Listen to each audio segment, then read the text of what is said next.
बिल्कुल। तो देखिए, आपको बता दें, नाटो देशों पर हमले के लिए जो रूस की तैयारी है वो पूरी हो गई है। अब ये तैयारी क्या है, इसको आप ऐसे भी समझिए कि पुतिन ट्रंप की बातचीत से क्या युद्ध विराम का रास्ता नहीं निकला, ये अपने आप में बड़ा सवाल है। अब देखिए, पुतिन ट्रंप की बातचीत से युद्ध विराम का रास्ता नहीं निकला, ये सबसे बड़ा सवाल है। लंबे युद्ध के लिए हथियारों का जो प्रोडक्शन है वो निश्चित तौर पर बढ़ा दिया गया, लेकिन क्या ये प्रोडक्शन इतना बढ़ा है कि वो पूरी तरह से इस युद्ध को कवर अप कर पाए? यूक्रेन पर रूस का प्रचंड प्रहार जो है वो नजर आ रहा है, क्योंकि लगातार जो युद्ध है उसमें दोनों ही तरफ से कुल मिलाकर जो हथियार हैं वो चल रहे हैं, कुल मिलाकर दोनों ही तरफ से जो लोगों की जान है वो भी जा रही है। यूक्रेन के बाद नए टारगेट फिक्स कर लिए गए हैं, तो क्या यह भी संभव है कि यूक्रेन के अलावा भी जो रशिया है उसने उन लोगों को टारगेट बनाया जो कि यूक्रेन की सबसे ज्यादा मदद कर रहे हैं? यह अपने आप में सबसे बड़ा सवाल होगा। इसके अलावा पुतिन ट्रंप की बातचीत से युद्ध विराम का रास्ता नहीं निकला है। जी हां, देखिए, आपको याद होगा कि किस तरीके से बातचीत हुई ट्रंप की, पहले होती है पुतिन से, उसके बाद ज़ेलेंस्की से, लेकिन इन दोनों ही बातचीत के बाद भी कुछ भी रास्ता निकला नहीं। और उस रास्ता निकलने के साथ ही साथ आप ये भी समझिए कि ट्रंप भी अब ये मान चुके हैं लगभग कि हां, इस युद्ध को वो खत्म नहीं करवा पाए। ऐसे में आने वाले समय में क्या रूस की तरफ से जो हमले हैं वो और ज्यादा तेज होंगे, ये बहुत बड़ा सवाल है। और सबसे बड़ी बात ये कि ट्रंप लगातार ये कह रहे हैं कि जो रशिया है वो एक बेकार के युद्ध में उलझा हुआ है, क्योंकि रशिया की ताकत दुनिया जानती है। लेकिन जिस तरह से पिछले लगभग 3.5 साल से ये युद्ध चल रहा है और जिस तरह से यूक्रेन ने लड़ाई लड़ी है, ऐसे में ये कहना अतिशयोक्ति नहीं होगी कि तमाम देशों ने उसकी मदद की है, नाटो देशों ने और साथ ही साथ अमेरिका ने, तभी वो युद्ध में अब तक चल पाया है। लेकिन जो पूरा यूरोप है, क्या अब उससे खतरा है रूस को? और रूस अब पूरे यूरोप में देखेगा कि उसे किस किस देशों से खतरा है और क्या उनके खिलाफ कदम उठाया जाएगा रशिया की तरफ से, यह अपने आप में देखना बेहद महत्वपूर्ण है। और आपको बता दें कि हमारे साथ मनन द्विवेदी जी, विदेश मामलों के जानकार, जुड़ गए और कर्नल रिटायर्ड संजीत सिरोही जी, डिफेंस एक्सपर्ट, जुड़ गए। सबसे पहले आप ही के पास मनन जी आते हुए, क्योंकि जो ये पूरा युद्ध है जिस तरीके से सामने आया और अब जिस तरह की स्थिति नजर आ रही है, क्या लगता है कि आने वाले समय में जो रूस है वो यूरोप के किन देशों को टारगेट कर सकता है, या फिर पूरा का पूरा यूरोप उसके टारगेट पर होगा? ये मुझे लगता है कि कहीं ना कहीं बेटर सेंस प्रिवेल करेगा व्लादिमीर पुतिन के दिमाग में, उनके वॉर पोस्चरिंग के हिसाब से। और प्रेसिडेंट डोनाल्ड ट्रंप तो प्रयास कर ही चुके हैं। हम इस चीज में ना जाएं कवायद में कि प्रेसिडेंट डोनाल्ड ट्रंप को नोबेल प्राइज मिलेगा या नहीं मिलेगा, पर अलास्का टॉक्स के थ्रू बातचीत हो चुकी है और जो शर्तें एक तरीके से फ्लाई इन द ऑइंटमेंट बन रही हैं, ऑब्स्टेकल्स बन रही हैं ज़ेलेंस्की और पुतिन के बीच की थॉ के लिए, उन दोनों के सीज फायर के लिए, वो ये कि नेटो का सबसे बड़ा इशू है नेटो, कि नेटो के कंट्रीज, नेटो का एक्सपेंशन ईस्ट की तरफ नहीं होना चाहिए।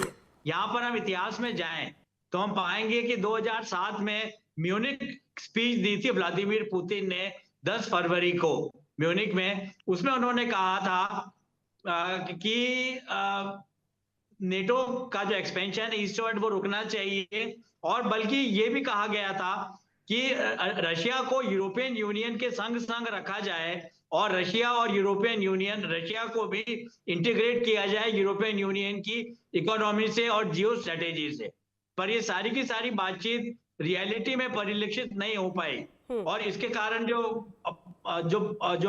घटनाक्रम आगे आया वो वैसे ही हम लोगों के सामने है। और रशिया के बारे में, पुतिन के बारे में हम कहें तो हम ये कहेंगे कि इनके बारे में 2000 में सोवेत्स्काया रोसिया, एक बहुत बड़ा जर्नल मैगजीन है रशिया का, उसमें आंद्रे करके स्कॉलर है, उन्होंने लिखा जहां पर पुतिनिज्म वर्ड का इजाद उन्होंने पहली बार किया। तो जो ओलिगार्क होते हैं, जो और जो कैपिटलिस्ट होते हैं, उनके चलते क्रूरता बहुत होती है। तो मुझे लगता है कि ये कोई बड़े आश्चर्य की बात नहीं कि अगर राष्ट्राध्यक्षों में सेंस प्रिवेल नहीं किया तो ये आगे बड़े विश्व युद्ध में, या अगर विश्व युद्ध में नहीं तो एक बहुत बड़े रीजनल वॉर में ये चीज तब्दील हो सकती है। आती हूँ आपके पास मनन जी, मेरे साथ संजीत सिरोही जी भी जुड़े हुए। संजीत जी, देखिए, मेरा सवाल एक ये है, कल जिस तरीके की बातचीत हुई है ट्रंप की तरफ से, उनकी तरफ से सीधा सीधा ये कहा जा रहा है कि अगर कोई प्लेन नाटो देशों से होकर गुजरे रूस का तो उसे मार गिराइए। इसके अलावा ये भी कहा गया कि रूस को कागजी शेर बताया गया। कल मुलाकात हुई है ज़ेलेंस्की से, कहा यह गया है कि रूस ने जितने हिस्सों पर कब्जा लिया हम सब वापस लेंगे। क्या ये पूरी जो परिस्थिति बदल रही है ये ट्रंप का पूरा ही कह सकते हैं बिहेवियर एकदम चेंज सा हो गया है, आप समझ गए कि पुतिन अब मानेंगे नहीं उनके बातों से? खुशबू जी, जी। ये जो पुतिन साहब ने यू टर्न लिया है, अगर आप इसको देखें अलास्का समिट के संबंध में, हाँ। अलास्का समिट में जो पुतिन जी की डिमांडें थी कि वो जो उन्होंने कब्जा किया है चारों एरिया में, ठीक है, उसको जो है चारों के चारों एरिया रशिया रखेगा, जो कि डोनाल्ड ट्रंप से ने मान लिया था। उसके बाद डोनाल्ड ट्रंप ने पुतिन की डिमांड ये थी कि नाटो के कोई ट्रुप्स नहीं होनी चाहिए, वो भी मान ली थी। लेकिन उसके बावजूद जो है पुतिन ने जो है बहुत भारी हमले शुरू कर दिए, जिसकी वजह से अब डोनाल्ड ट्रंप साहब को अपनी फेस सेविंग करनी पड़ रही है। उनको ये लग रहा है कि जो वो चाहते थे कि भाई ये युद्ध बंद हो जाए, और जिसके बेस पे इलेक्शन की रैलीज में वो कहते थे कि मैं 24 घंटे में ये लड़ाई बंद करा दूंगा, अगर मैं होता तो ये लड़ाई होनी नहीं थी। तो उनके जो इरादे थे, जो उनके मंसूबे पे, उन पे जो है पुतिन ने जो पूरा पानी फेर दिया है। तो अब डोनाल्ड ट्रंप जो है अपनी फेस सेविंग के लिए ये बोल रहे हैं कि वो तो पेपर टाइगर है, इतनी बड़ी पावर है, एक हफ्ते में कब्जा कर लेनी चाहिए थी। लेकिन वो ये भूल जाते हैं कि जो रशिया है वो सिर्फ यूक्रेन से नहीं लड़ रहा, रशिया जो है 32 जो कंट्रीज हैं नाटो की, उनके साथ लड़ाई लड़ रही है। तो इसलिए ये कहना कि लीडरशिप बेकार है, एक हफ्ते में खत्म हो जाती। लेकिन डोनाल्ड ट्रंप साहब का ये, उनको हर चीज अपने फायदे की दिखती है। उन्होंने जो फायदा था उन्होंने पूरा उठा लिया। यूक्रेन जो के साथ जो डील करके क्रिटिकल मिनरल्स की वो उन्होंने डील कर ली, वो उनका मकसद था, वो पूरा हो गया। नंबर दूसरा, उन्होंने साफ कह दिया है कि नाटो जो है इसकी हिफाजत करेगा यूक्रेन की, और यूक्रेन बड़ी अच्छी तरीके से लड़ रहा है, और वो हो सकता है थोड़े दिन बाद सारा एरिया जो रशिया ने कब्जा किया उस पर दोबारा कब्जा कर ले। वो ही नहीं, हो सकता है वो रशिया के एरिया पे भी कब्जा कर ले। तो ये सिर्फ इससे साफ जाहिर होता है कि यूक्रेन को और जो यूरोपियन यूनियन के लीडर्स हैं या नाटो के जो लीडर्स हैं उनको झाड़ पे चढ़ा रहे हैं ट्रंप साहब, और इसकी वजह से 3.5 साल से लड़ाई बंद नहीं हुई। और इसी तरीके से अगर यही रवैया डोनाल्ड ट्रंप साहब का रहा और यूरोपियन यूनियन का, नाटो का रहा, तो लड़ाई इसी तरीके से चलती रहेगी और हो सकता है बढ़ भी जाए। ठीक है सर, आप रहिए हमारे साथ, हम आगे भी बातचीत करेंगे। इसी बीच एक बड़ी खबर जो है वो सामने आ रही है, वो अपने दर्शकों को बता दें। रूस यूक्रेन युद्ध से जुड़ी हुई ये बड़ी खबर है। यूरोप पर मंडरा रहा है रूसी हमले का खतरा। जी हाँ, रूस ने अपने घातक ड्रोन को अपग्रेड कर दिया है। यूरोप पर हमले के लिए लॉन्ग रेंज ड्रोन तैयार है। ब्रिटेन, फ्रांस और स्पेन तक हमले की क्षमता है। तो आपको बता दें कि रूस ने अपने घातक ड्रोन को अपग्रेड कर दिया है, और कहीं ना कहीं जो लॉन्ग रेंज ड्रोन है उसकी भी तैयारी हो गई है। मनन जी, जो ये रूस यूक्रेन जंग है, अब अहम जानकारियां लगातार सामने आ रही है, और जिस तरह से देखिए हम बातचीत भी कर रहे थे, यूरोप को लेकर अब काफी सीरियस होता हुआ रशिया नजर आ रहा है, अपने तमाम जो चीजें उसको अपग्रेड करते हुए, और लगातार अब दूसरी तरफ उसकी प्लानिंग चल रही है, क्योंकि रशिया है और उसे बेहतर पता है कि कौन कौन से देश हैं जो उसकी मदद कर रहे हैं और क्यों ये इतना लंबा ये युद्ध गया है। रशिया को सब पता है, और शायद अब उसकी प्लानिंग उसी हिसाब से चल रही है। जी बिल्कुल, मैं यह सोचूंगा कि मुझे लगता है कि वॉर को एक्सपेंड करने का प्रयास नेटो की तरफ से नहीं हो रहा है। नेटो अभी भी डिफेंसिव है, और मैं ये नहीं कहूंगा अभी बहुत जल्दी में जल्दबाजी हो जाएगी ये कहने में कि नेटो और रशिया के बीच में युद्ध चल रहा है। ऐसी बात नहीं है। अभी तो बेसिकली इंपोर्टेड जो वेपन्स हैं ज़ेलेंस्की साहब के पास, उनके बीच और रशिया की मिलिट्री माइट के बीच ये वॉर चल रहा है। और अगर हम देखें, आंकड़ों को भी देखें, या हम किसी समराइजेशन को देखें, तो एक तरीके से शुरू में ये स्ट्रेटेजिक लोगों की सोच थी, स्ट्रेटेजिस्ट की सोच थी कि ये एक तरीके का एसिमेट्रिक वॉरफेयर होगा और अनकन्वेंशनल सा वॉर होगा ज़ेलेंस्की और पुतिन के बीच में, रशिया और यूक्रेन के बीच में। क्योंकि इनके कंपैरिजन देखें हम ये पाएंगे कि SIPRI, Stockholm Peace Research institute ने दो आंकड़े मेरे जहन में आते हैं। पहला तो ये कि जो total man power available on warfare है वो रशिया की 10 गुना है यूक्रेन से। उसके अलावा जो कॉम्बैट एयरक्राफ्ट हैं यूक्रेन के पास, उसकी एक संख्या सिप्री ने दी है, वो है 77, और जो कॉम्बैट एयरक्राफ्ट रशिया इस्तेमाल करता है वॉर में वो है 833 के करीब। तो लोगों को लग रहा था कि अमेरिकी बूट्स ऑन ग्राउंड आएंगे, जर्मन, ब्रिटिश और फ्रेंच बूट्स ऑन ग्राउंड आएंगे और आमने सामने की लड़ाई भी होगी, पर ऐसा नहीं हुआ।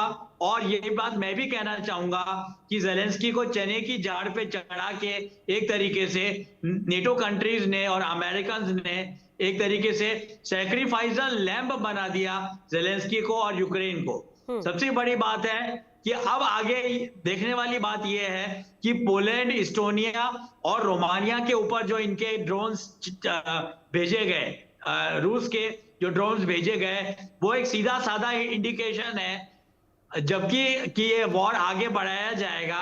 और जहां तक पूर्ण रूपेण वर्ल्ड वॉर 3 की बात है, अगर ऐसा कहीं छिड़ता है, वर्ल्ड वॉर 3 ना भी छिड़े तो कहीं ना कहीं ईयू वर्सेस रशिया भी छिड़ता है, तो मुझे नहीं लगता कि इतने सैंक्शंस को झेलने के बाद, अपनी बैंकिंग और इंश्योरेंस सेक्टर में का इतना बायकॉट झेलने के बाद और पुतिन पे पर्सनल प्रतिबंध झेलने के बाद रशिया में इतनी ताकत नहीं है कि अमेरिका, नेटो और का वार वो जेलेंस्की के थ्रू अपने ऊपर पूरी तरह से झेल सके। ठीक है, मेरी यहां तक की सोच है, मैं कुछ आगे अभी फोरकास्ट नहीं करना चाहूंगा। हाँ, ठीक है सर, आते हैं आपके पास। संजीत जी, जो कल की मीटिंग हुई उसके बाद जेलेंस्की ये कह रहे हैं कि जो ट्रंप का बयान है वो गेम चेंजर है, क्योंकि ये बात तो यूक्रेन को भी पता है कि युद्ध के बाद भी, चाहे ये युद्ध एक पल को खत्म हो जाए रशिया और यूक्रेन की, लेकिन उसके बाद भी यूक्रेन को अपनी सुरक्षा के लिए अमेरिका की जरूरत पड़ेगी। बिना उस शील्ड के बहुत ज्यादा सेफ नहीं रह सकता यूक्रेन, ये बात पता है और ये बात कहते हुए नजर आए। तो कुल मिलाकर अब ये माने हम कि आने वाले समय में अमेरिका से खूब सारे हथियार, ड्रोन और जो चीजें पहले भी आती रही उसकी संख्या अब और ज्यादा हो सकती है।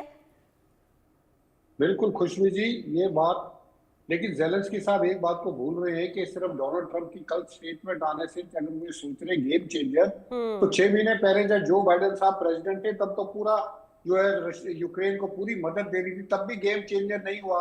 तो डोनाल्ड ट्रंप के कहने से गेम चेंजर कैसे हो जाएगा, मेरी समझ से बाहर है।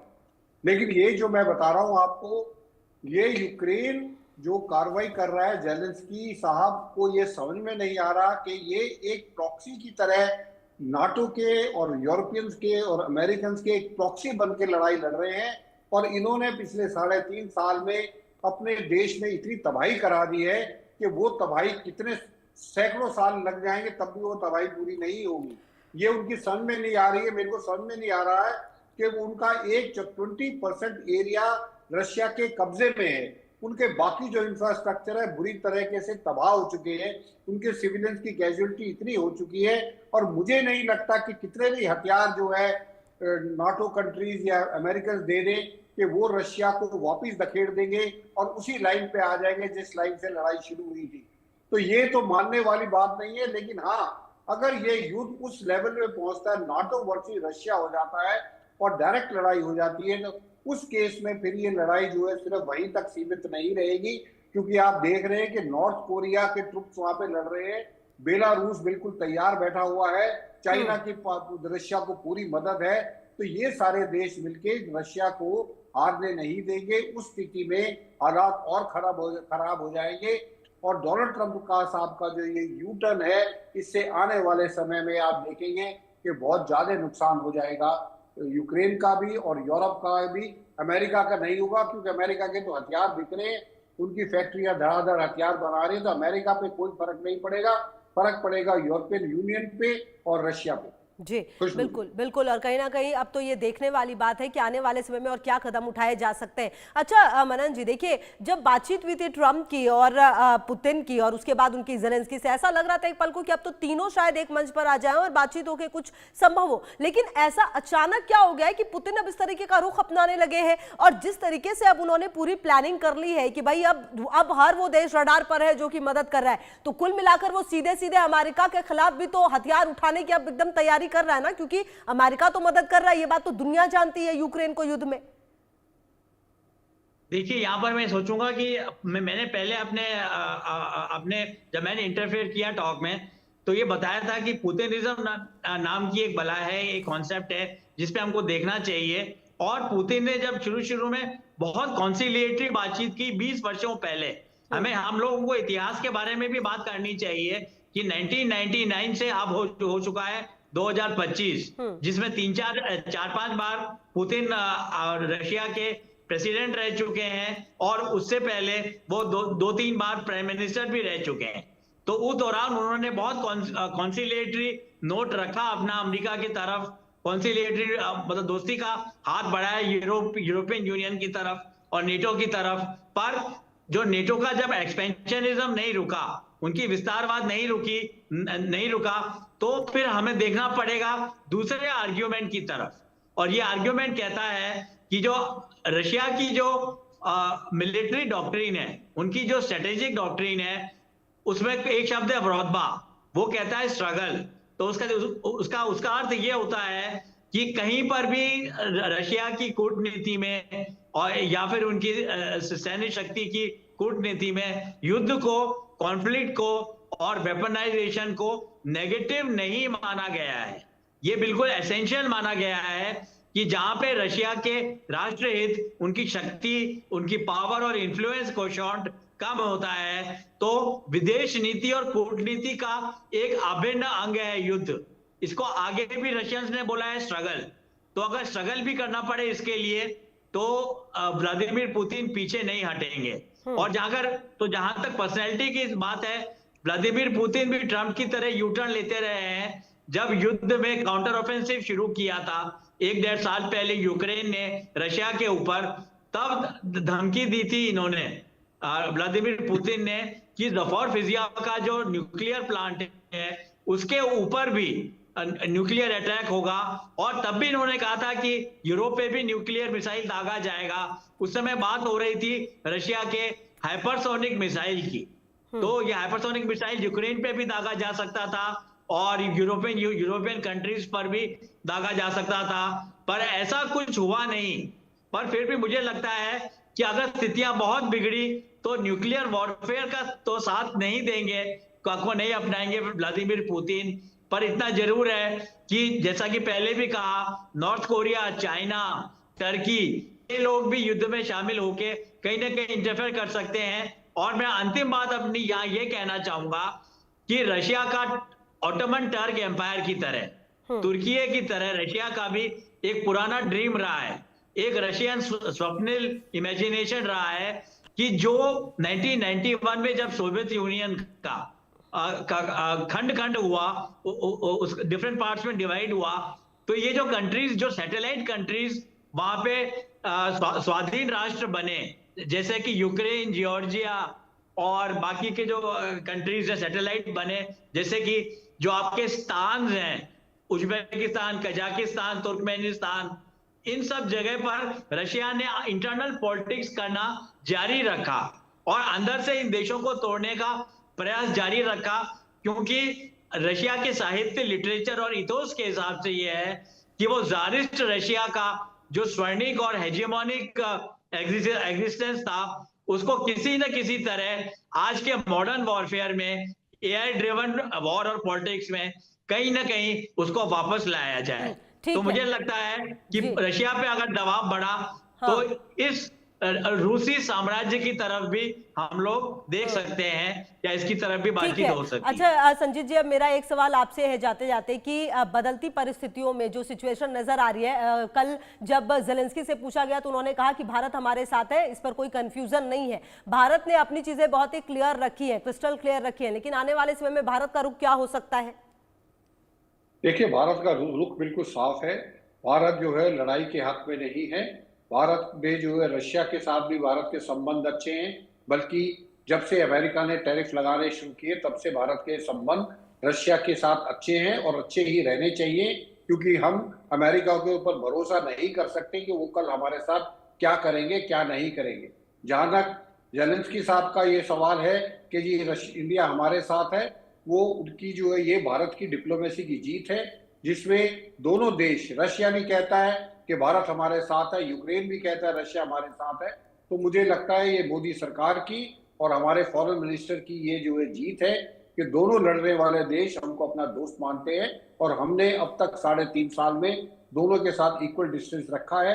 लेकिन जहां भारत की अपनी स्ट्रेटेजी की बात आती है, अपनी बात आती है, तो भारत अपने इंटरेस्ट को सबसे ऊपर रखता है। उस इंटरेस्ट को मद्देनजर रखते हुए रशिया के साथ भी अच्छे संबंध रखता है और यूक्रेन के साथ भी रखता है, और ये पॉलिसी हमारी चलती ही रहेगी। बिल्कुल। और ये कहीं ना कहीं बहुत ही सही बात है कि जिस तरीके से जरूरत पड़ेगी उस तरीके से बिहेव किया जाएगा और भारत अपने हितों की रक्षा हमेशा से करता रहा है। और मनन जी, ये बात तो सही है कि जिस तरह की परिस्थिति अमेरिका ने पिछले कुछ समय में पैदा की, लेकिन भारत ने अपने लिए परिस्थितियां देखी कि उसे रूस के साथ किस तरीके से रिलेशन आगे बढ़ाना है, यूक्रेन के साथ कैसे आगे बढ़ाना है।